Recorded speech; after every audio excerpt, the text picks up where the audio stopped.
আসসালামু আলাইকুম, কেমন আছো সবাই? আমি আলহামদুলিল্লাহ ভালো আছি। তো তোমাদের মাঝে নতুন একটা ব্লগ নিয়ে হাজির হলাম। শেষ পর্যন্ত দেখো, আশা করি তোমাদের সবার খুব ভালো লাগবে।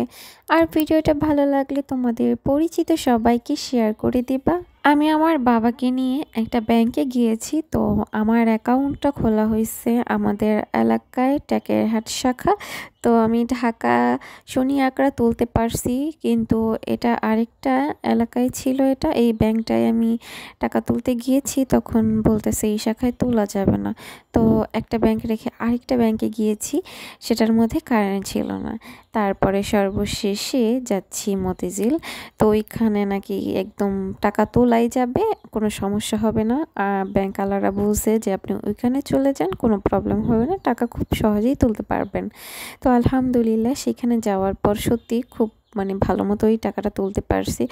আর মতিঝিলে কি বলবো, খুব ভালো লাগলো রাস্তাঘাটগুলো। আর তোমার একদম প্রচুর অনেক ব্যাংক ওই দিকটায়, ভালোই লাগলো আমার কাছে। আমি মতিঝিলে ফার্স্ট টাইম টাকা তুলতে আসছি এখানে। তো এই তো আমাদের টাকাগুলো তোলা কমপ্লিট। তো সবাই আমার জন্য দোয়া করবা, আমার হাজব্যান্ডের জন্য দোয়া করবা। আমার হাজব্যান্ডের আল্লাহ যেন সকল নেকি ইচ্ছাগুলো পূর্ণ করে। তো ইনশাল্লাহ ভালো একটা জিনিসের অপেক্ষায় আছি।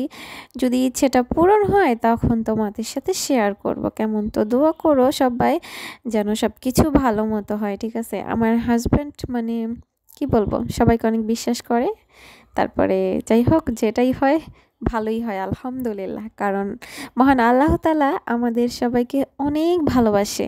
আমাদের জন্য যেটা ভালো, মহান আল্লাহ কিন্তু সেটাই করেন আমাদের সাথে। তো এই তো দেখো, আমরা বঙ্গভবনের পাশ দিয়ে যাচ্ছি। সত্যি বলতে আমি না তোমাদের সাথে সবকিছু শেয়ার করি যেন তোমরা সবাই দোয়া করবা আমার জন্য, আমার হাজবেন্ডের জন্য। একটা কথা কি জানো, তুমি যদি অন্য কারোর জন্য দোয়া করো না, আল্লাহ যদি তোমার মনের কোনো ইচ্ছে থাকে সেই ইচ্ছেটাও পূরণ করে দেয়। তো দেখো আলহামদুলিল্লাহ টাকাগুলো আরেকটা জায়গার থেকে তোলা হলো, তারপরে আরেকটা অ্যাকাউন্টে পাঠানো হবে, তারপরে অনেক অনেক ঝামেলাগুলো একা একাই করতে হচ্ছে। তো প্রবাসী হাজবেন্ডটা পাশে থাকলে অবশ্য সেই করতো সবকিছু। তো সবাই দোয়া করবা মন থেকে, আমার প্রবাসীটা যেন খুব তাড়াতাড়ি আমার কাছে চলে আসে। সবাই দোয়া করবা কেমন, মন থেকে। আর দেখো কি কিউট কিউট মুরগির বাচ্চাগুলো, তাই না? অনেক সুন্দর, মাশাআল্লাহ বলবা সবাই কেমন। আর এই তো এখন দেখো তোমাদের সাথে শেয়ার করবো একটা লোভনীয় ভিডিও। কি বলবো এই তেঁতুলটার কথা, বিশ্বাস করো এত এত মিষ্টি তেঁতুলটা ছিল। কি বলে, ওই যে বাইল্লা তেঁতুল বলে না, ওইটা ছিল বুঝছো।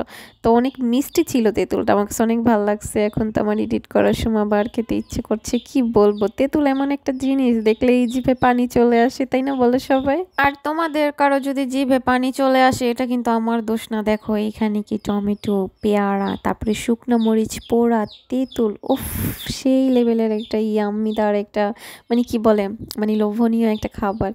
তো যাই হোক, তোমাদের কিন্তু জিভলায় পানি আসে একদমই যাবে না, ঠিক আছে? শুধু দেখো তো কার কার জিভলায় পানি চলে আসছে এটা দেখে অবশ্যই কমেন্ট করবা কেমন।